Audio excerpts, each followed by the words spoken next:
3, 2, 1. Liftoff will start in T-minus 10 seconds. 10, 9, 8, 7, 6, 5,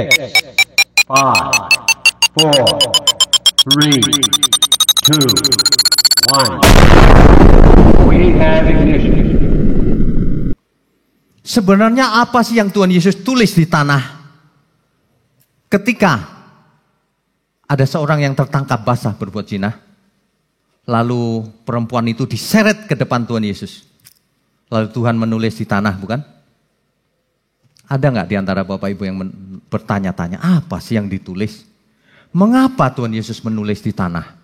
Kan bisa ngomong langsung sebenarnya. Kenapa? Kenapa terjadinya di bait Allah? Rupanya ada rahasia besar di balik ini. Mari kita perhatikan dengan teliti. Kita baca dulu Yohanes 8 ayat 3 sampai 4a. Maka ahli-ahli Taurat dan orang-orang Farisi membawa kepadanya seorang perempuan yang kedapatan berbuat zina. Mereka menempatkan perempuan itu di tengah-tengah. Ini terjemahan Alkitab, LAI. Jadi diseret, ditaruh di tengah-tengah. Sengaja itu. Bukan di pinggir, di tengah-tengah. Waduh, peristiwa ini mengerikan loh. Kata menempatkan di sini, teks aslinya adalah stesantes. Saya periksa teks aslinya. Kan perempuan itu ditempatkan di tengah-tengah. Teks aslinya adalah stesantes, dari akar kata histemi. Artinya adalah to put forward, memajukan ke depan, ditaruh di tengah, di depan. To set, to place, menempatkan. To make stand, dibuat berdiri di tengah-tengah. Dalam terjemahan bahasa Indonesia nggak ada kata berdiri, di tengah-tengah aja kan. Sebenarnya disuruh di tengah-tengah berdiri lagi. Bapak Ibu bisa merasakan nggak kalau seorang tertangkap basah berbuat zina diarak rame-rame di depan publik, disuruh berdiri lagi. Kan mestinya dia begini ya, berdiri, dipaksa berdiri, seolah-olah nantangin, memancing kemarahan banyak orang. Itu pekerjaannya, itu kiai-kiai Yahudi itu, para ahli Taurat dan orang-orang Farisi. Mereka men-setting suatu keadaan di mana supaya banyak orang marah. Situasinya begitu. Waduh, dibuat berdiri di kerumunan banyak orang, di tengah-tengah lagi. Kita baca dulu lengkapnya ya, supaya semua orang mengerti lengkapnya ceritanya. Mulai dari Yohanes 8 ayatnya yang keempat. Mereka menempatkan perempuan itu di tengah-tengah, lalu berkata kepada Yesus, Rabi, perempuan ini tertangkap basah ketika ia sedang berbuat zina. Musa dalam hukum Taurat memerintahkan kita untuk melempari perempuan-perempuan yang demikian. Maksudnya melempari itu merajam dengan batu. Apakah pendapatmu tentang hal ini? Ini orang-orang jahat sekali loh. Situasi ini sengaja disetting untuk menjebak Tuhan Yesus. Supaya Tuhan didapati kesalahannya. Sebab selama ini sudah diincar terus. Tapi gak ketemu salahnya. Kali ini pasti tidak lolos, kata mereka. Tertangkap basah berbuat zina, bagaimana bisa menyelamatkan orang semacam itu? Gak bisa bukan? Dijebak Tuhan Yesus. Kita lanjutkan ayat berikutnya. Mereka mengatakan hal itu untuk mencobai dia.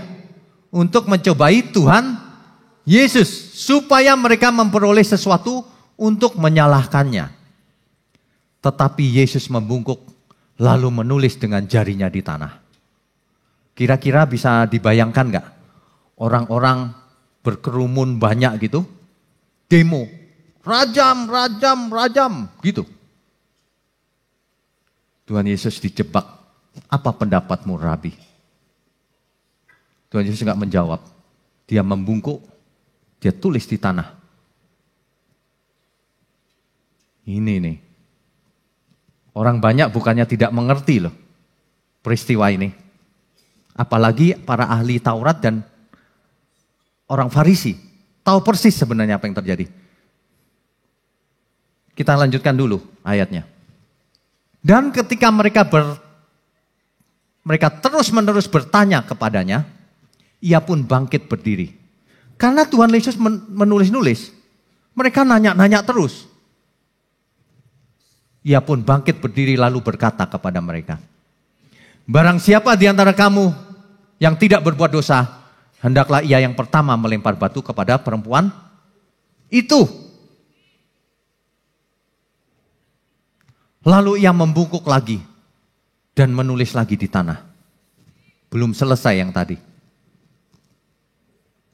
Tetapi setelah mereka mendengar perkataan itu, sebenarnya cerita ini mestinya nggak gitu ya. Tuhan Yesus menulis lagi bukan? Sebenarnya orang-orang itu melihat tulisan itu. Nggak mungkin tidak. Pasti.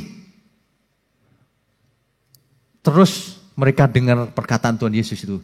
Barang siapa di antara kamu yang tidak pernah buat dosa, boleh lempar. Pergilah mereka seorang demi seorang, mulai dari yang tertua. Perhatikan baik-baik. Mulai dari yang tertua, yang paling pengalaman. Pergi lebih dulu. Akhirnya tinggallah Yesus seorang diri dengan perempuan itu yang tetap di tempatnya. Berikutnya. Lalu Yesus bangkit berdiri dan berkata kepadanya, kepada perempuan itu. Hai perempuan, di manakah mereka?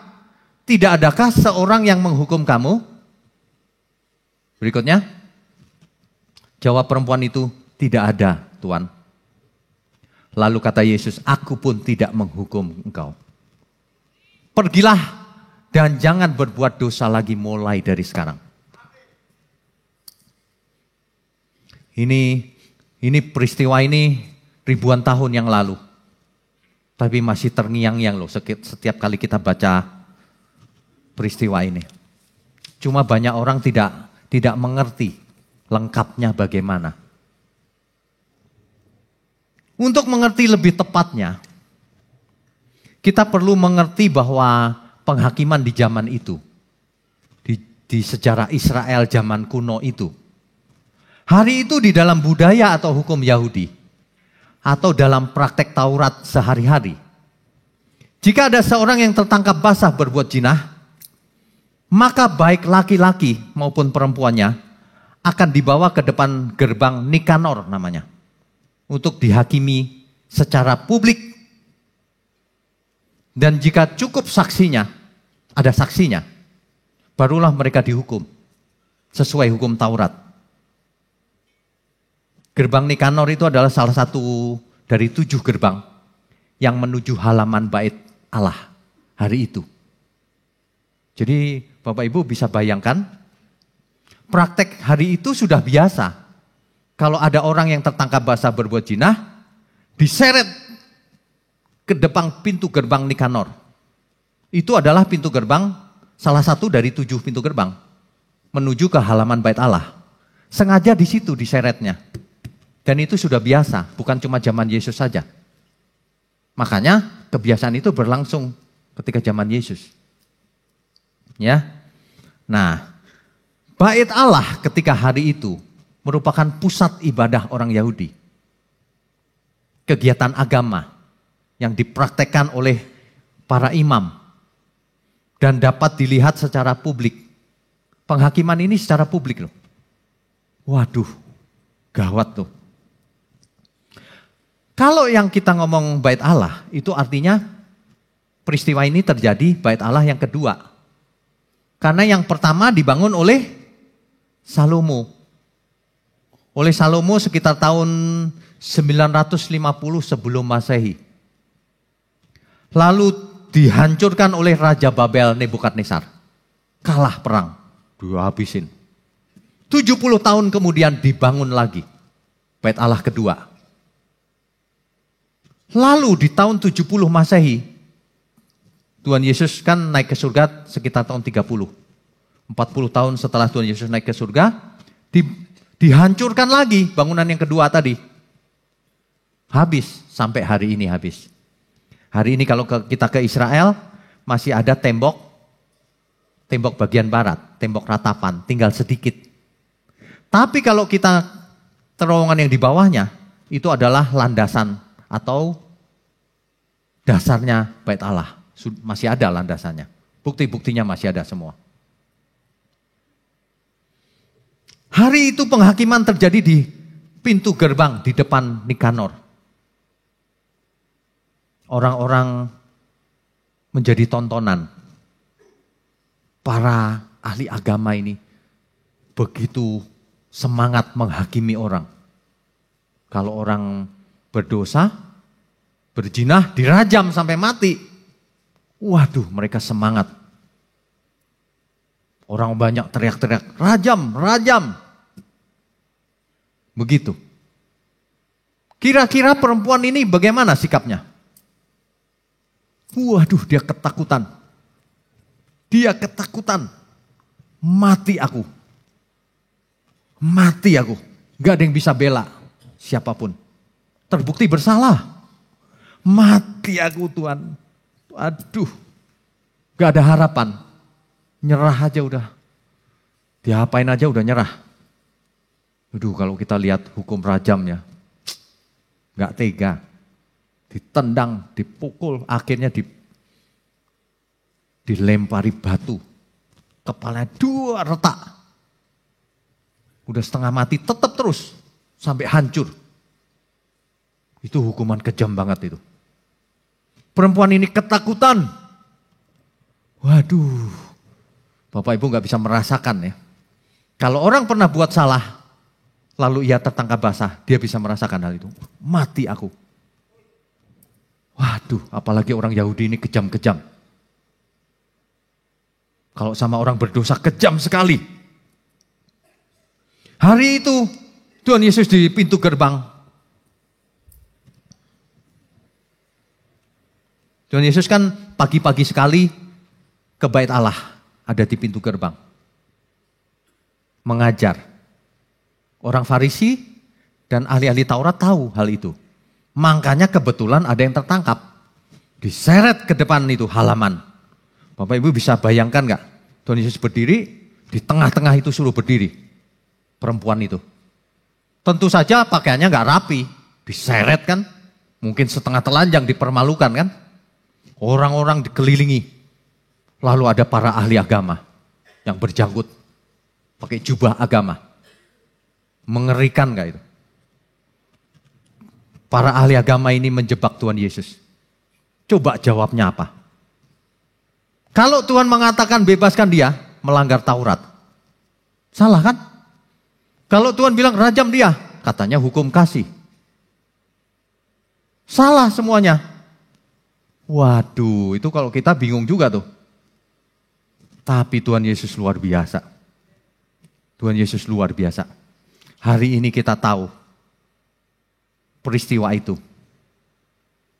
Kalau seorang tertangkap basah berbuat zina, dibawa ke seorang imam. Di halaman yang sama, imam itu akan mengadakan penghakiman. Disaksikan banyak ahli agama. Imam itu akan bertanya pada saksinya, benar gak? Saksinya harus 2 orang minimal. Benar gak ini terjadi? Kalau benar, hukuman dilaksanakan. Waduh, ini mengerikan nih. Kalau hukuman dilaksanakan, seorang imam sudah pasti tahu ya bahwa itu terbukti gitu ya. Maka imam itu akan melaksanakan caranya begini. Dia menulis di tanah. Pelanggaran si A ini. Berzina. Di sampingnya namanya dia. Artinya hukuman boleh dijatuhkan. Ngerti maksudnya ya? Seorang imam tuh. Hari itu ahli Farisi ini lihat Tuhan Yesus. Dia bawa untuk menjebak Tuhan Yesus. Dia tidak tahu sang imam besar itu Tuhan Yesus sebenarnya. Tuhan Yesus menulis di tanah. Persis seorang imam biasanya. Orang Farisi dan orang banyak sudah tahu. Dia tulis tuh nama perempuan itu. dosanya berzina, nama perempuan itu. Udah siap-siap ambil batu kan? Kan orang-orang sudah bawa batu itu. Tuhan Yesus tulis. Yang ditulis bukan perempuan itu. Yang ditulis nama orang-orang itu. Yang menuduh perempuan ini berbuat dosa. Yang ditulis nama orang itu. Jadi orang-orang banyak itu, terutama yang sudah tua, terjebak oleh keinginannya sendiri. Ngerti gak maksud saya? Dia menyerahkan dirinya sendiri yang dihakimi. Bahaya. Ketahuan dosaku apa. Bahaya, makanya melarikan diri yang pertama yang tertua. Baca baik-baik itu Alkitab. Mulai dari yang paling tua. Yang paling tua sadar. Itu namaku. Aku segera dirajam. Kalau dulu pernah berbuat dosa. Berzina misalnya. Kalau dosa yang lain, mencuri, tanganku bakal dipotong. Kalau dulu ku tonjok orang, giginya copot, gigiku bakal dicopotin. Lu kan gigi ganti gigi katanya. Mata ganti mata. Dulu yang menyebabkan orang buta, mataku bakal dicungkil nih. Yang paling tua lihat, lari dia. Nangkep gak maksudnya?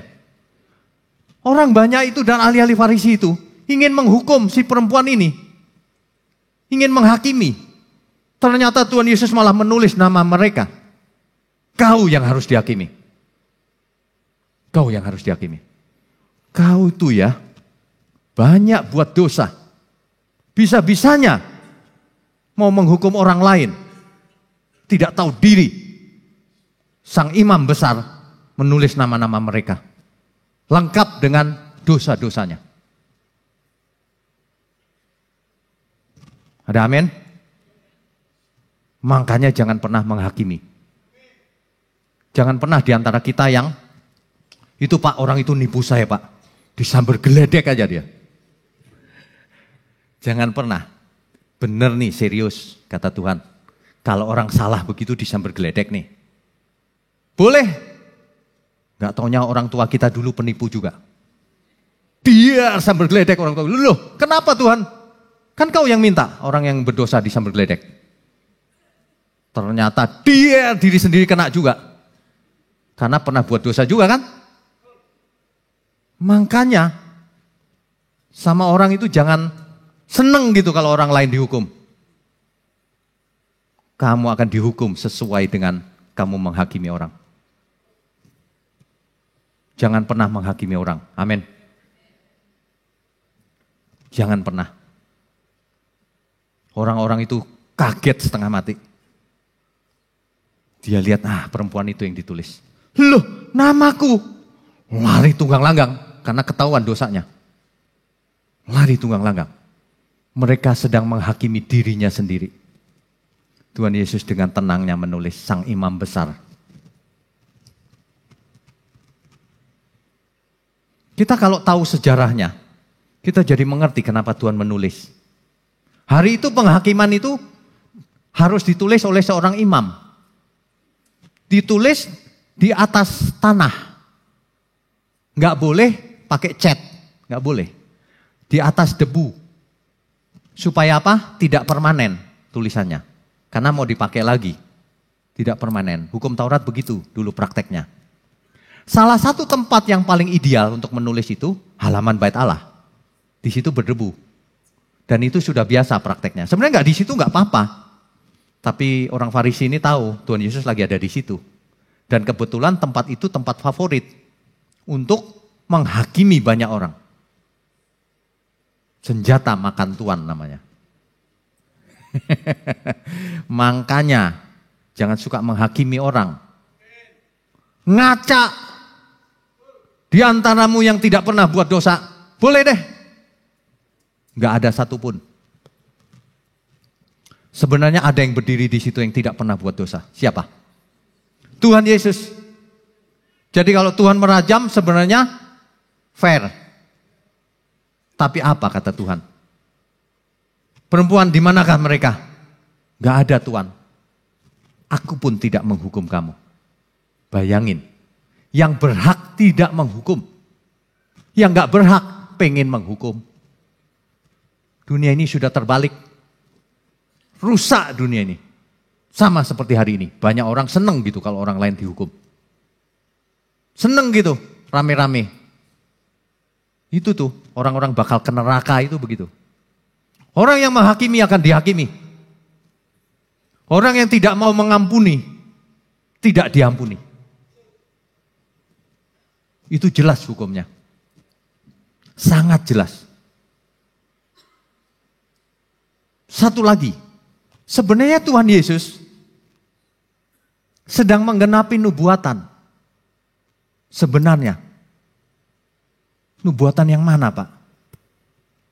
Kita mesti mengerti praktek-praktek di zaman Yahudi itu sampai hari ini. Pernah dengar namanya Yom Kippur? Hari pendamaian. The Day of Atonement. Di perayaan Yom Kippur, seorang imam besar akan mencelupkan badannya ke mikveh namanya. Mikveh itu kolam baptisan. Mencelupkan, lambang menyucikan diri. Itu prakteknya. Nah, seorang imam mewakili umatnya, mewakili Israel, masuk ke kolam baptisan, menyelam, keluar lagi, lambang menyucikan diri. Untuk Israel. Itu dilakukan beberapa kali sesuai dengan upacara Yom Kippur. Dan di akhir upacara itu diadakan ucapan syukur di rumah sang imam besar ini. Imam besar ini akan berkata, hari ini acara ini akan selesai. Kita semua akan pulang ke masing-masing rumah. Lalu imam besar ini berkata begini. Imam besar ini akan mengatakan rasa syukurnya. Terima kasih Tuhan. Adonai. Dia panggil Adonai. Karena hari itu Yahweh kan.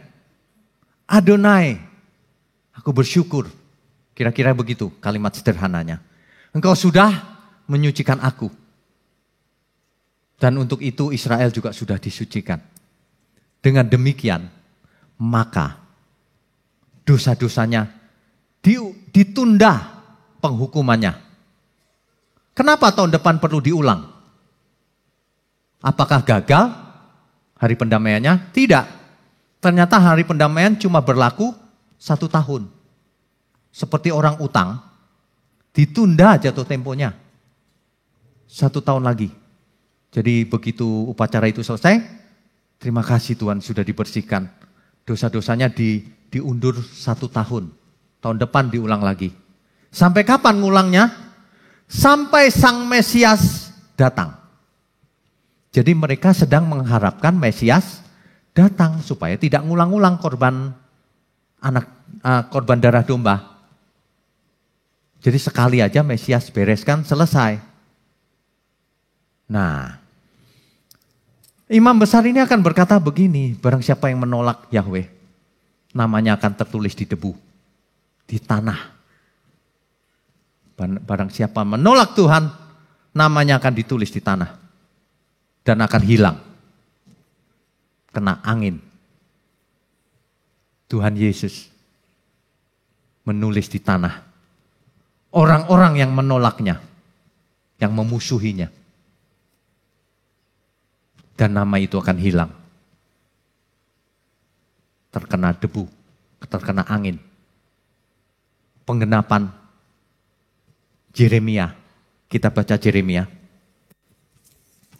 Penggenapan dari Yeremia 17 ayat 13. Ya pengharapan Israel, Tuhan, semua orang yang meninggalkan kau akan menjadi malu.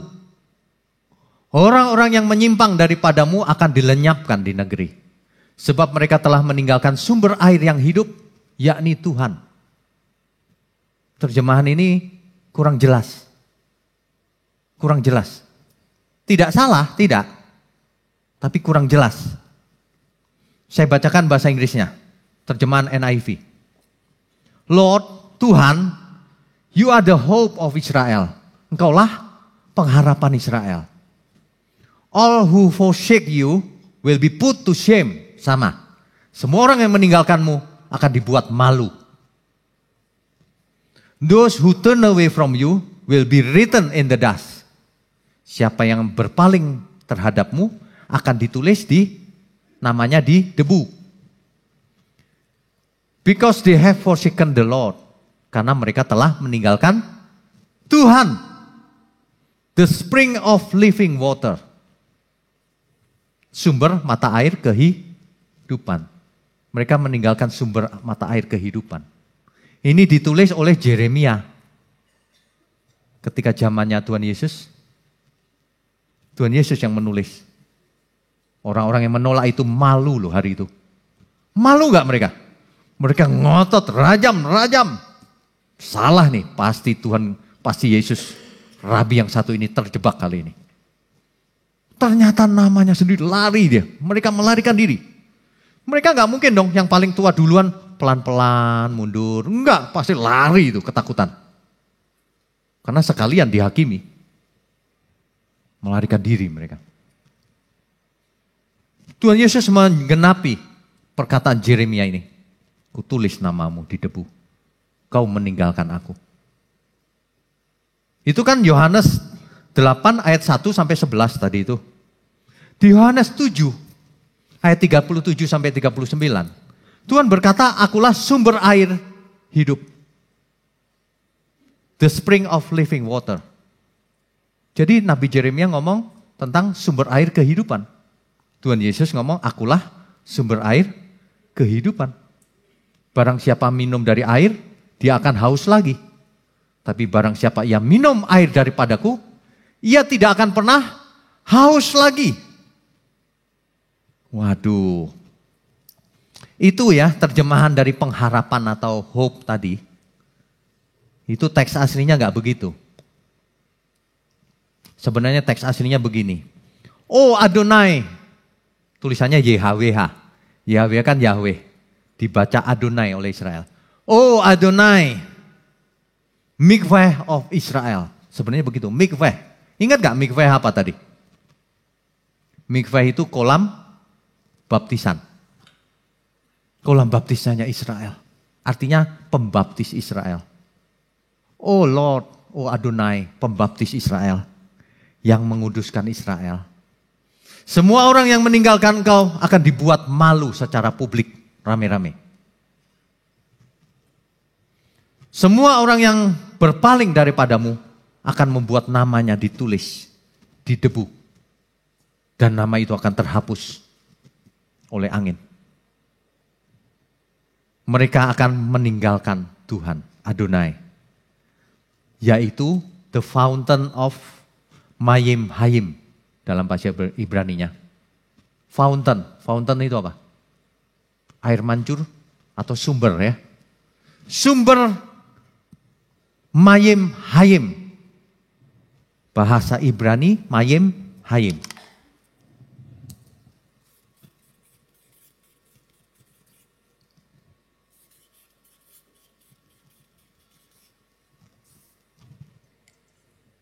Sumber air kehidupan. Jadi sebenarnya peristiwa tadi itu bermakna macam-macam banyak sekali. Tuhan Yesus menggenapi perkataan Yeremia itu. Siapa yang dinanti-nantikan Israel? Sang Mesias. Sang Mesias nanti akan membereskan semuanya. Tuhan Yesus yang datang akan menulis nama orang-orang yang meninggalkannya. Yang meninggalkan sumber air kehidupan. Yang memusuhi. Luar biasa ya. Tuhan tulis di tanah. Makanya orang yang paling tua lari lebih dulu. Kenapa? Mungkin nih, ini mungkin. Yang paling tua lihat. Itu namaku. Yang ditulis di debu itu Nabi Yeremia ngomong. Yang melawan. Lari loh mereka. Mereka ketakutan. Sebenarnya yang dibutuhkan orang apa sih? Yang dihadapi oleh Tuhan Yesus ada dua macam orang nih. Satu, orang-orang beragama. Yang taat Taurat. Taat hukum agama loh. Tetapi semangatnya ingin menghakimi orang. Nggak ada ampun sama sekali. Ingin menghakimi orang. Kaku. Yang kedua, Tuhan Yesus berhadapan dengan orang yang berbuat dosa. Yang ketakutan, udah siap mati. Ketakutan dia. Dua-duanya membutuhkan Tuhan sebenarnya. Membutuhkan apa? Membutuhkan pengampunan. Membutuhkan kasih.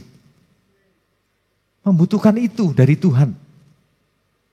Mestinya orang-orang banyak itu ketika melihat aku pun manusia berdosa, lemes dong mestinya ya. Lemes. Ampun Tuhan. Ampun.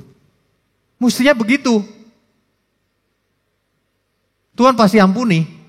Pasti. Tapi mereka enggak begitu loh. Melarikan diri. Enggak bertobat.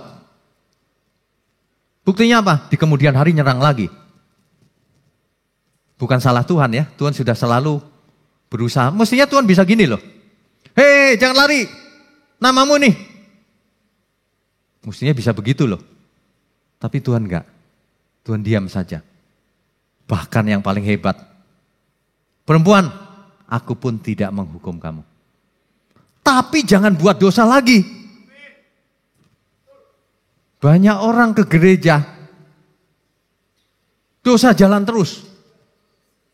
Nipu kiri kanan jalan terus. Ngomongin orang jalan terus. Sombong jalan terus. Apa sih yang disombongin? Benci orang jalan terus. Mau ketemu Tuhan lagi, ditulis lagi loh di namanya ntar. Kalau saya sih nggak mau. Kita minta ampun sama Tuhan. Ampun Tuhan, aku pun pernah berbuat dosa. Ada amin? Aduh, kita itu kalau belajar firman, iya Tuhan. Jangan keraskan hati. Banyak orang mengeraskan hati. Makanya gak bertobat sampai hari ini. Apalagi kalau sudah merasa jadi hamba Tuhan. Paling keras hatinya. Kayak orang Farisi itu. Merasa hebat melakukan hukum Tuhan. Padahal justru makin keras hati, makin rugi kita sendiri. Makin Tuhan tidak berkenan. Kita harus melembutkan hati kita. Kesempatannya cuma satu kali. Itu ketika perempuan tertangkap basah berbuat zina, kan diseret tuh. Laki-lakinya kemana? Kok gak ada yang nanya ya? Pak, kok perempuan doang yang diseret? Laki-lakinya kemana? Enak aja. Memangnya dia berbuat zina sendirian? Kan ada laki-lakinya pasti. Sebenarnya orang-orang ahli Farisi dan ahli agama itu sedang melanggar hukum Taurat. Sebab hukum Taurat berkata kalau ada yang berbuat zina, seret laki-laki dan perempuannya. Bukan perempuan toh, mana ada hukum Taurat begitu. Seret kedua-duanya. Itu yang benar. Dia melanggar. Kesalahan pertama. Belum apa-apa udah salah dia. Makanya orang kalau sikap hatinya jelek, percuma kau. Doktor teologi juga percuma. Pendeta juga percuma. Apalagi jemaat, percuma. Kalau sikap hatinya jelek. Tapi kalau sikap hatinya baik, biar jemaat Tuhan berkenan atas hidup kita. Amin ya. Kita beri kemuliaan untuk Tuhan. Waduh. Kesalahan yang pertama. Cuma perempuannya yang diseret. Kesalahan yang kedua. Mana saksinya? Saksinya gak ada loh. Padahal hukum Taurat harus ada saksinya. Main seret aja. Tuhan ini berbuat zina nih Tuhan. Mana saksinya? Salah yang kedua. Yang paling parah. Yaitu. Kamu itu nunjuk-nunjuk orang. Tahu gak Bapak Ibu? Ketika kita menunjuk orang. Jari-jari yang lain nunjuk ke siapa? Satu nunjuk ke orang. Tiga nunjuk diri sendiri. Makanya jangan suka nunjuk-nunjuk orang. Kalau gitu saya nunjuknya gak gini Pak. Gini. Aduh. Tuhan Yesus gak bisa diakalin, saya kasih tahu. Kita justru kagum, iya Tuhan ya. Aduh, kalau menurut hukum agama perempuan itu sudah mati loh. Sudah mati. Kalau menurut hukum agama kita semua sudah mati. Minimal buntung tangannya. Mencuri. Minimal matanya buta. Pernah ngintip? Minimal giginya ompong. Pernah nonjok orang? Giginya lepas? Ayo. Macem-macem kan? Kok lagi PA gini kalau hukum Taurat diterapkan, banyak yang cacat datang. Ada yang gak punya kaki, ada yang giginya ompong, ada yang tangannya potong. Di Arab itu banyak loh yang tangannya dipotong. Karena hukumnya masih begitu kan? Waduh. Untung kita punya Tuhan Yesus. Sehingga Tuhan yang menggantikan tempat kita. Tapi ingat, jangan pernah kau mengharapkan Tuhan Yesus menulis nama orang di tanah. Seolah-olah mau dihukum. Nanti namamu sendiri yang ditulis di tanah oleh Tuhan Yesus. Jadi, bangsa Israel sedang menantikan Mesias. Tapi Mesias itu datang di hadapannya, ditolak. Waduh, dan itu sudah dinubuatkan oleh Nabi Yeremia. Sudah tahu nanti akan ada yang menolak. Ia datang kepada kepunyaannya, tetapi kepunyaannya tidak mengenalnya, menolaknya, bahkan membunuhnya. Parah ya. Tapi Tuhan kita luar biasa loh. Begitu hebat.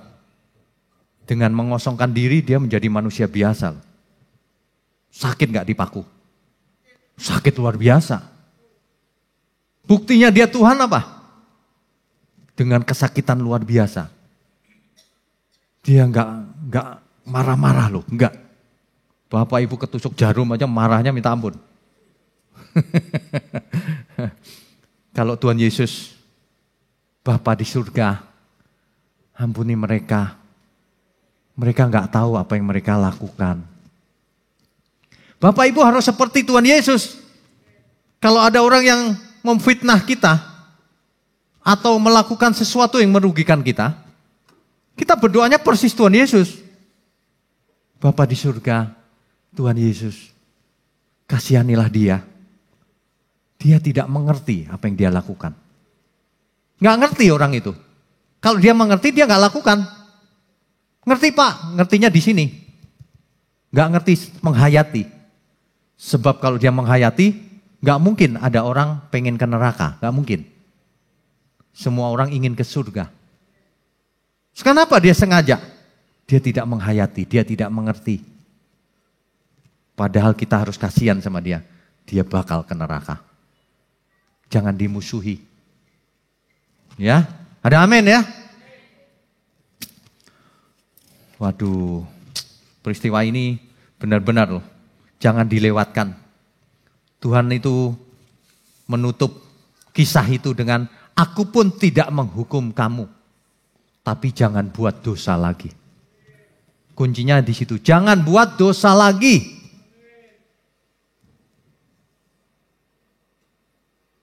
Kita baca Matius 7, ayat 1 sampai 5. Matius 7, ayat 1 sampai 5. Jangan kamu menghakimi, supaya kamu tidak dihakimi. Langsung kita ingat peristiwa tadi ya. Orang-orang itu menghakimi, gak taunya mereka yang dihakimi oleh Tuhan Yesus malah. Masih mau nuntut? Boleh, kau pun harus masuk hukuman. Ayat 2. Karena dengan penghakiman yang kamu pakai untuk menghakimi, kamu akan dihakimi dengan ukuran yang kamu pakai untuk mengukur, akan diukurkan kepadamu. Kamu minta Tuhan menghakimi dengan cara menulis, dihakimi sama Tuhan, ditulis, kamu juga.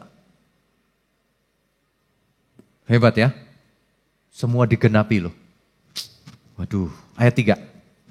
Mengapakah engkau melihat selumbar di mata saudaramu, sedangkan balok di dalam matamu tidak engkau ketahui.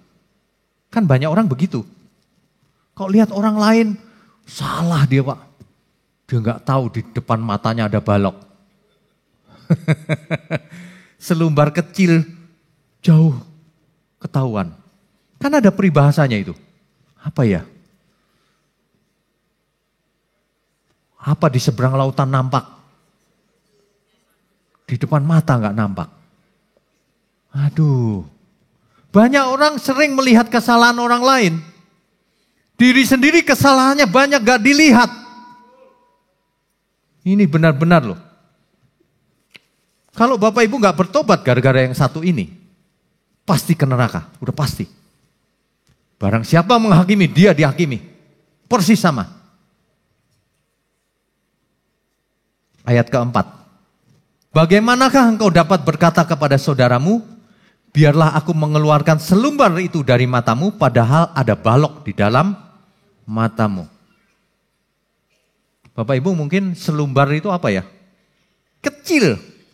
Balok itu gede. Ayat 5. Hai orang munafik, keluarkanlah dahulu balok dari matamu, maka engkau akan melihat dengan jelas untuk mengeluarkan selumbar itu dari mata saudaramu. Gedean balok daripada selumbar. Jangan menghakimi, kamu nanti dihakimi. Matius 6 ayat 12. Dan ampunilah kami akan kesalahan kami, seperti kami juga mengampuni orang yang bersalah kepada kami. Tuhan Yesus yang mengajar. Tuhan Yesus mengajar doa itu seperti itu. Ya, ampunilah kami seperti kami mengampuni orang yang bersalah kepada kami. Lah kalau kita nggak mengampuni orang, nggak bakalan diampuni. Doa itu begitu, yang penting-penting. Jangan doa, Tuhan perluas daerahku. Gedein rumahku Tuhan, tokoku. Apa sih?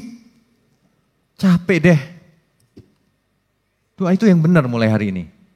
Ya kalau anak-anak masih ngompol ya biarin aja lah doa begitu. Dia belum belajar sama Tuhan Yesus. Makanya banyak orang tidak belajar apa yang Tuhan ajarkan. Makanya banyak orang tidak seperti Yesus. Kalau seperti Yabes banyak. Karena doanya doa Yabes. Sebab seseorang mengidolakan siapa, ia akan mirip dengan idolanya. Kalau kita mengidolakan sesuatu, dia akan mirip dengan idola itu. Makanya Tuhan berkata, jangan ada idola dalam hidupmu, kecuali aku. Jangan ada ilah lain di hadapanmu. Di hadapanku, kata Tuhan. Jangan, nanti kamu mirip dia. Maksudnya gitu loh. Hanya aku, Allahmu, satu-satunya. Supaya kamu mirip aku, kata Tuhan. Sebab manusia dirancang pada mulanya, mirip seperti Allah. Amin. Jangan mirip seperti yang lain. Mirip seperti Allah. Pemazmur berkata begitu. Firman Tuhan itu luar biasa loh. Kalau firman yang benar didengar terus-terusan, maka orang akan berubah. Mulai dari pikirannya, perasaannya, keinginannya akan berubah. Pelan tapi pasti, dia akan menjadi manusia-manusia Allah. Yang menyenangkan Bapa di surga. Hari ini kita belajar dari peristiwa ini. Tuhan tidak suka orang yang menghakimi sesamanya. Tuhan tidak mau ampuni orang yang tidak mengampuni sesamanya. Itu jelas loh. Kita baca Yakobus 4. Yakobus 4 ayat 12. Hanya ada satu pembuat hukum dan hakim, hanya ada satu. Yaitu dia yang berkuasa menyelamatkan dan membinasakan. Yaitu Tuhan Yesus. Tetapi siapakah engkau sehingga engkau mau menghakimi sesamamu manusia? Ayatnya banyak sekali loh. Kita diingatkan jangan menghakimi. Ya. Hari ini banyak orang masih suka menghakimi. Termasuk orang Kristen. Kalau orang non-Kristen, ya terserah lah ya, ajarannya bukan begini. Tapi kalau Kristen itu ajarannya begini, kamu gak mau ikut. Berarti kau bukan Kristen. Makanya belajarlah apa yang Tuhan Yesus ajarkan. Sebab kalau orang belajar bukan dari ajaran Tuhan Yesus, ya dia meleset. Jauh. Masa Tuhan Yesus ngajarin begini? Klaim janjinya? Gak ada. Gak ada. Itu yang mana? Yesus yang lain itu. Injil yang lain. Gak ada yang begituan. Tuhan Yesus mengajar kalau engkau berdoa, Bapa, kiranya cawan ini berlalu. Tetapi biarlah kehendakmu yang jadi. Mantap. Hari ini kalau kita seolah-olah, Tuhan, aku kok belum sembuh. Gak ada masalah. Aku akan menguatkan percayaku sama Tuhan. Kalau sampai aku menutup mata pun, gak masalah Tuhan. Aku mau pulang ke rumah Bapak. Mestinya begitu ya. Dirubah. Bapak Ibu sikap hatinya dirubah. Cara memandang hidup ini dirubah.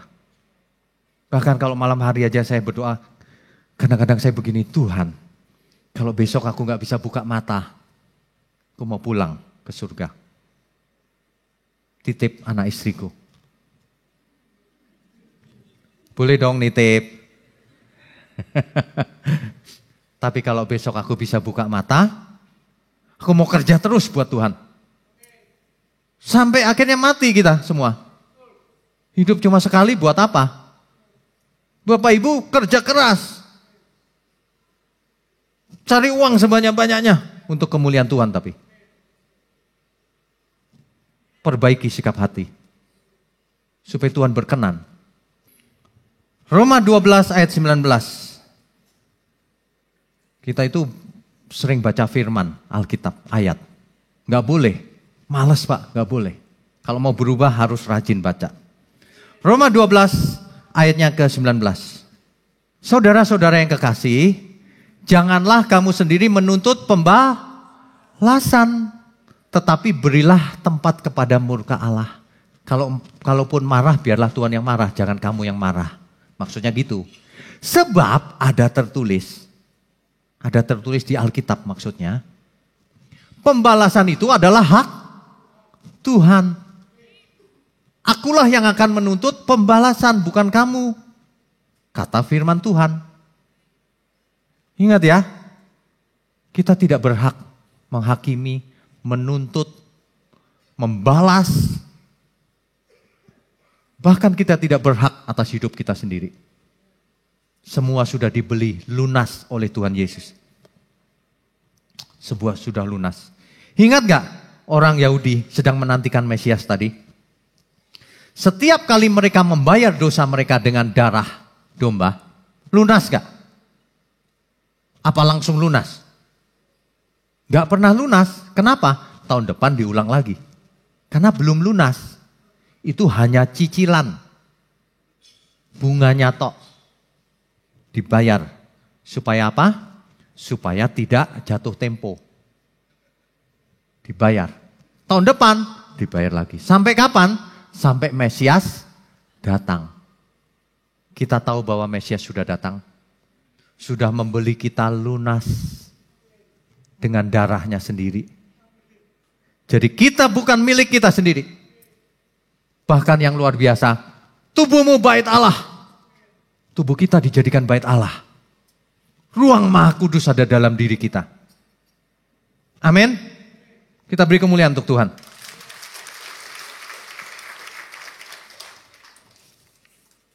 Implikasinya sangat hebat loh. Implikasinya sangat hebat. Kalau kita tidak boleh menghakimi. Bahkan kita harus mengampuni. Kalau ada seseorang yang tidak mengampuni sesamanya, disebut Tuhan hamba yang jahat. Nanti di rumah dibaca, Matius 18, 23 sampai 35.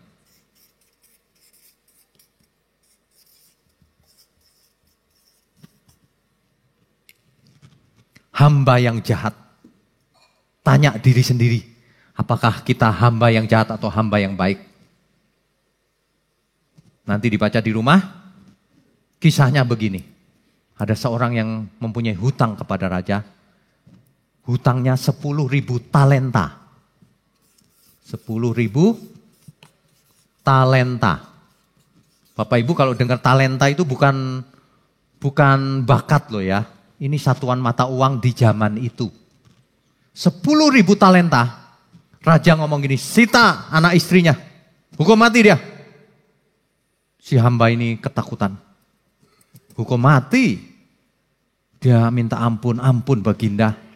Ampun. Sang raja jatuh hati. Lalu raja itu, aku yang bayar. Ya sudah, kau bebas. Lalu hamba ini pulang. Sesampainya di rumah, dia ketemu tetangganya. Utangnya 100 dinar. Ini angka-angka ini susah dibayangkan. Kita ganti jadi rupiah. Nanti dicek di rumah. 10.000 talenta itu berapa? 1 talenta di zaman itu sama dengan 6.000 dinar.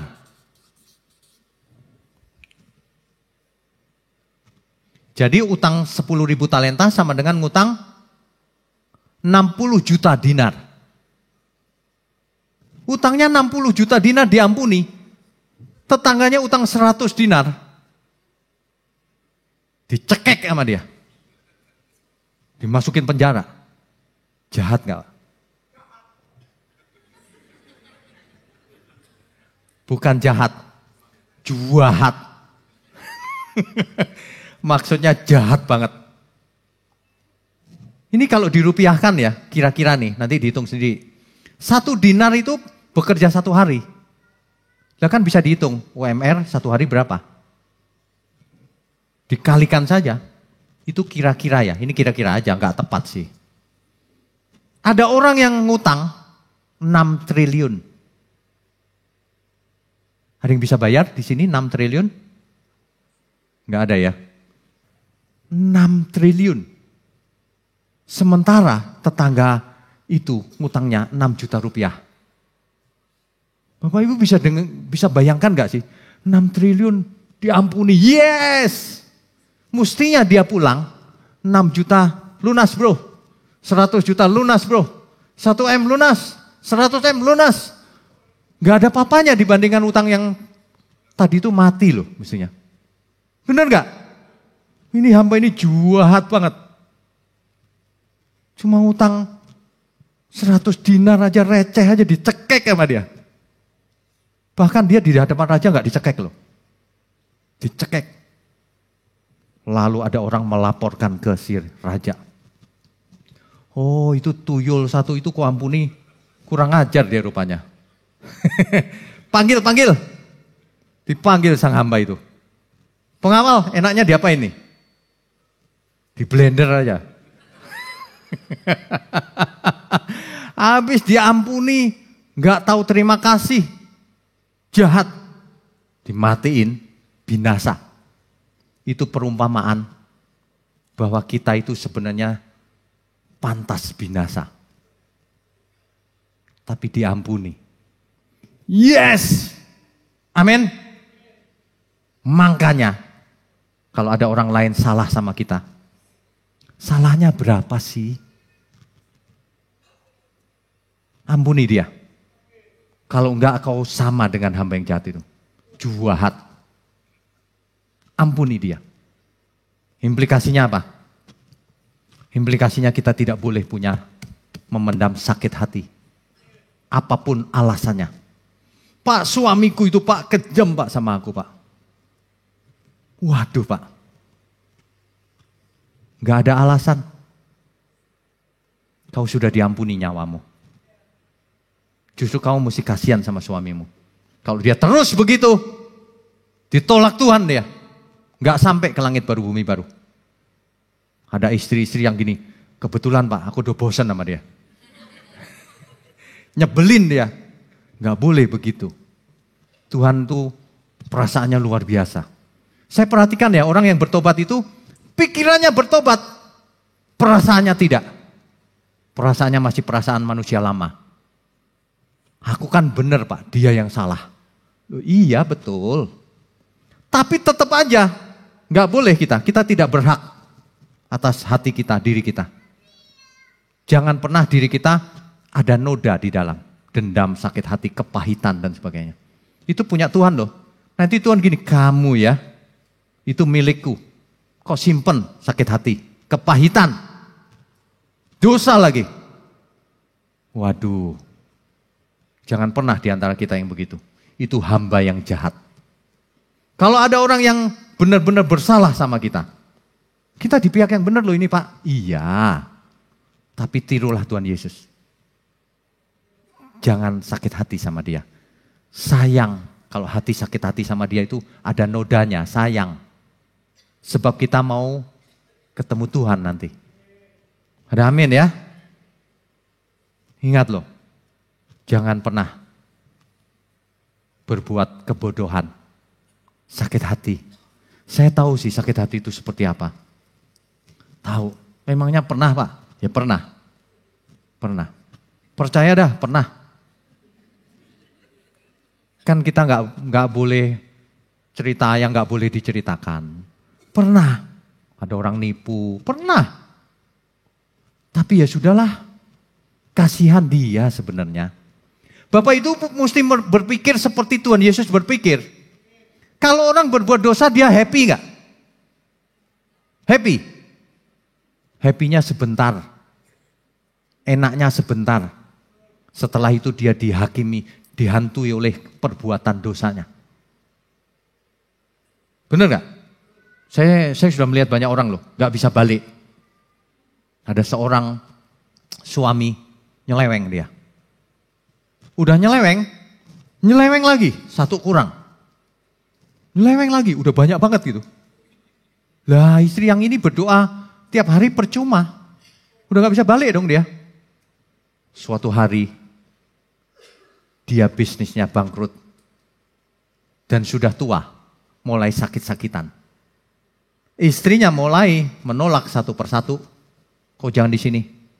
Sorry ya, kontraknya sudah habis. Kau sudah tidak berguna. Dibuang, nangis-nangislah dia. Nangis-nangis, panggilin pendeta. Doain Pak, ya. Lalu doa aja ya bisa lah ya.